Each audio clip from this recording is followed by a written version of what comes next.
It is 6 p.m. on the 8th of April 1954, Ciampino Airport in Rome, and South African Airways Flight 201 prepares for takeoff. The plane the crew are operating is the de Havilland Comet. It represents the cutting edge in aviation and is the world's first commercial jet plane. It is relatively new at only 1 year and 7 months old. The plane is under the command of Captain Wilhelm K. Mostert. The destination is Johannesburg, South Africa, but air journeys of the time involve multiple stop-offs, and 201 is no different. Originating from London, the flight has one more stop-off in Cairo en route. Including crew, the aircraft this evening has 21 lives aboard. The plane is cleared for takeoff, and the captain takes power at 1832 and climbs rapidly towards its cruising height of 11,000 metres. During its ascent, at 1907, the aircraft contacts Cairo on the long-range high-frequency radio to report an estimated time of arrival of 21:02. This would be the last message from 201, as just 5 minutes later, the aircraft experienced a rapid decompression. The plane disintegrated, killing all on board. The event would be the third of such a fatal loss of a comet in just over 12 months. The mystery of the dramatic and quick loss of South African Airways Flight 201 and the previous 2 accidents would highlight a fatal flaw in one of the world's most advanced and newest forms of air travel, and shake the British aero industry to its core. A comet would not take to the skies in commercial service for nearly another 4 years, severely hampering the public's image of the aircraft. On rating, crowds gather around a new and striking aircraft at the 1949 Farnborough Air Show. The plane is a departure from the usual fare of propeller-driven World War II related aircraft. The new creation from de Havilland, a company famed by its wartime creation, the wooden framed Mosquito, marked the cutting edge of passenger transport. It's easy to think that a jet plane for travel is nothing particularly impressive, but for the late 1940s, such an aircraft was almost unthinkable, as just a few years earlier, jet-powered fighter planes had only just managed to take part in World War II towards its closing stages. At the time, passenger flights were noisy and uncomfortable experiences, due to the vibrations emitted from the piston propeller driveline. Little did those observing the future of travel in 1949 know that the aircraft before them would be a ticking time bomb for any who travelled aboard. But our story starts a few years earlier than the optimistic launch of the Comet in war-torn 1943. Between 1942 and 1943, Lord Brabazon of Tara headed a committee to investigate the future of the British Empire's airliner market following World War II. The committee was conducted in 2 parts, and during the second, in 1943, multiple future aircraft were specified, one of which was the Type 4 jet-powered passenger airliner. The concept for a fully jet-powered airliner was personally pursued by de Havilland founder Geoffrey de Havilland. The company was awarded a development and production contract under the designation Type 106. In 1946, a team was set up to design the new aircraft under the leadership of engineer Ronald Bishop of Mosquito fame. During the development phase, the Type 106 went through some radical designs. Although originally intended to take just 24 passengers, changes in specifications from the UK's national carrier and potential main customer for the aircraft, BOAC, led to the design needing to accommodate 36. Because of the changes, a more conventional 20-degree swept wing design with unswept tail surfaces was settled upon. Married to an enlarged fuselage, this final design was named the Comet.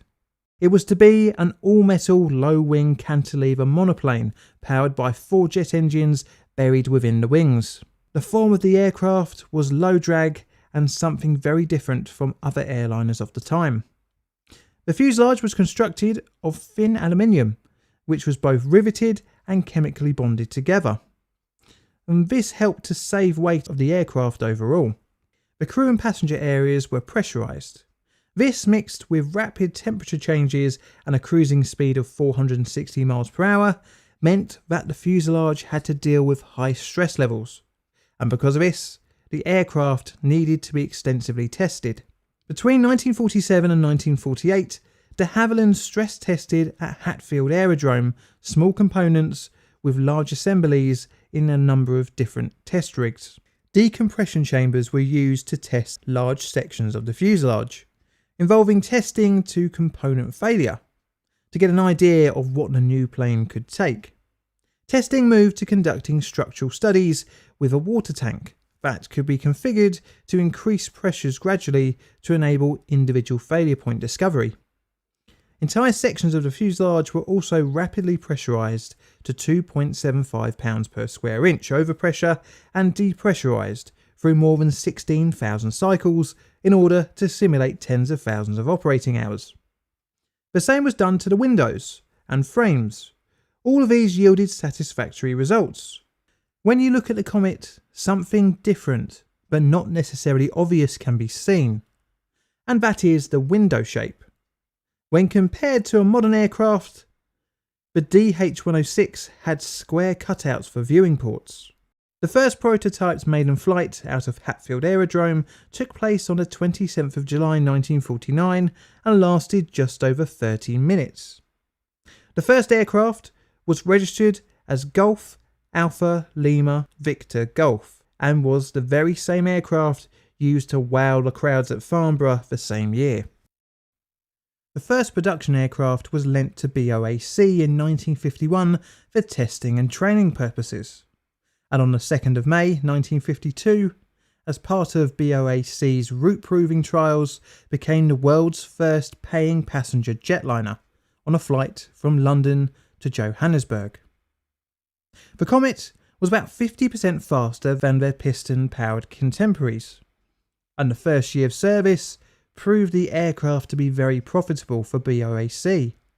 In total, 12 of the first type would be delivered to customers, but although initially looking good, the journey of the Comet would take a rough turn. On the 26th of October 1952, Comet suffered its first loss of hull incident, when a BOAC flight departing Rome's Ciampino airport failed to become airborne and ran into rough ground at the end of the runway. However, the next crash, involving a Comet, would sadly be fatal. On the 3rd of March 1953, a new Canadian Pacific Airlines Comet 1A failed to become airborne while attempting a night takeoff at Karachi, Pakistan, on a delivery flight to Australia. The aircraft plunged into a dry drainage canal and collided with an embankment, killing all 5 crew and 6 passengers on board. Next came the bloodiest 12 months for the Comet. The first of 3 structural failures of the aircraft took place on the 2nd of May 1953, when BOAC Flight 783 crashed just 6 minutes after takeoff from Calcutta, India, killing all 43 on board. Although overstress of the fuselage was concluded by the inquiry into the accident, the ultimate cause was attributed to extreme turbulence and pilot error by overcompensating. The concept of metal fatigue was not on the cards, and thus the Comet was allowed to continue working in passenger service. It would be less than a year that another total loss would occur within the Comet fleet. A Comet registered as Golf Alpha Lima Yankee Papa was being operated as BOAC Flight 781 on a journey from Kallang Airport, Singapore to London Heathrow. On the start of its last leg, 781 had 35 on board, including its 6 crew. The crew had just over 15,000 hours of flight time, and by any standard, as most were World War II veterans, were highly experienced. Whilst the plane was in Rome, it was inspected by Jerry Ball. Part of his pre-flight check is to look for incidental damage. Not seeing anything to worry about, Ball's team give the OK for the Comet to resume its flight. Flight 781 departed from Rome at 10:31 AM on the 10th of January 1954.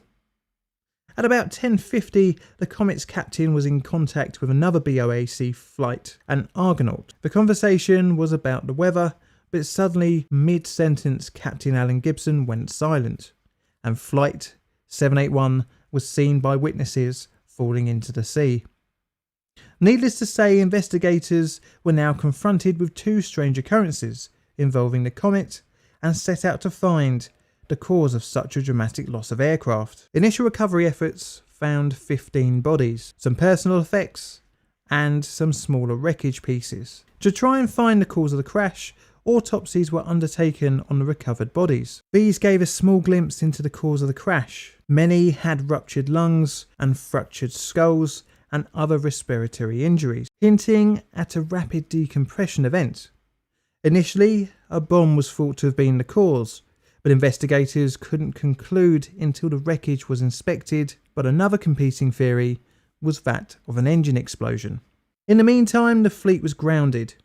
During this time, all remaining Comets received a modification to their engines, where the turbine ring was encased with an armour plate to contain a possible disintegration of the turbine disc. But a problem arose of how to recover the wreckage as it was plunged into the Mediterranean Sea. It wouldn't be until August 1954 that Flight 781 would be found and returned to the surface for shipping back to the UK. Long before the eventual recovery, BOAC wanted their expensive jetliner fleet back into the air, and the company pressured the British government, and on the 23rd of March, just 10 weeks after the crash, this was achieved. Just a few weeks after the resumption of services, on the 8th of April 1954, South African Airways Flight 201 would be lost departing Rome in almost identical circumstances, with 3 losses of aircraft due to suspected fuselage explosive decompression. The Royal Aircraft Establishment set about investigating the cause of the disasters. After the 8th of April crash, both Flight 781 and 207 were investigated as part of a joint inquiry headed up by Sir Arnold Hall.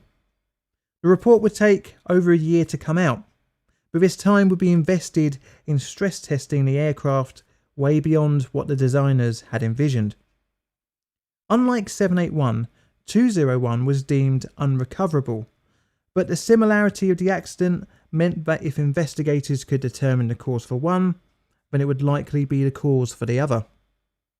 The recovery of 781 was completed in August 1954, with around 70% of the airframe reclaimed from the seabed. The wreckage was reconstructed, allowing investigators to visualise potential hints for structural failure. The initial thoughts of an engine explosion after the loss of 201 now seemed to be pretty unlikely, as the South African Airways plane had received the armoured ring modification to its engines.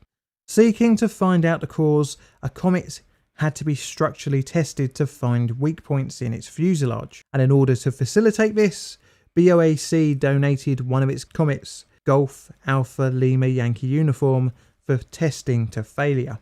The aircraft was placed inside a large water tank. The tank was filled, and water was pumped into the airplane to simulate flight conditions. By pumping water into the fuselage and then pumping it out again, a simulation of takeoff and landings was created with the pressurizing and depressurizing of the cabin.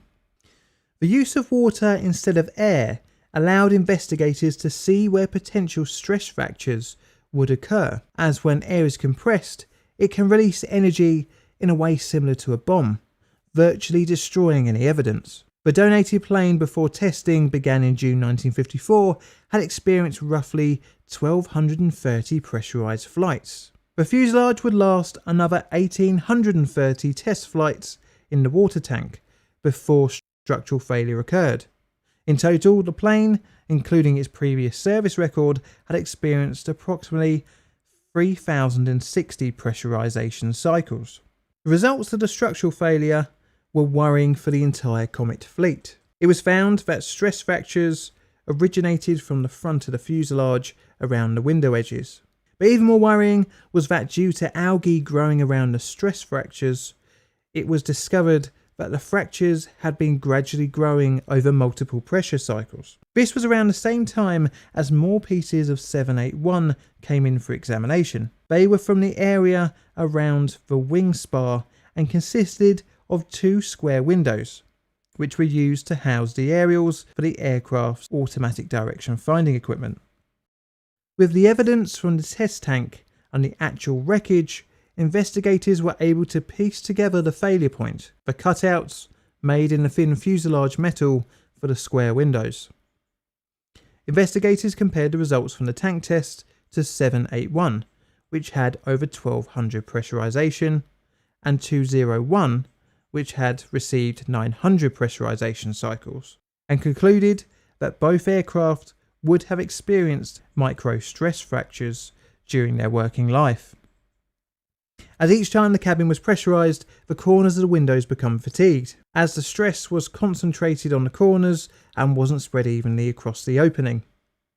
After hundreds and thousands of cycles, the frame would start to crack and continue to weaken the whole structure of the plane. The testing during the design of the Comet was found to be inadequate for the actual stresses loaded on the structure. The findings on both the BOAC and South African Airways crashes were published on the 1st of February 1955. The Comet design was subsequently revised, making improvements to the already in development Comet 2. And one main obvious difference could be seen: the windows. This, and also an increase in metal thickness and increased structural support. Additionally, larger wings and a longer fuselage were incorporated, and this meant that the aircraft was now far better. But the damage to the brand was already done. All outstanding orders for the Comet from airlines around the world were cancelled. The type would remain grounded from commercial services until 1958, when the aircraft would take to the skies once again. A trickle of orders would come in eventually, with 2 more revisions being released. The aircraft would be retired in 1997, far outlasting the company that had built it, but its legacy would endure way beyond its working life.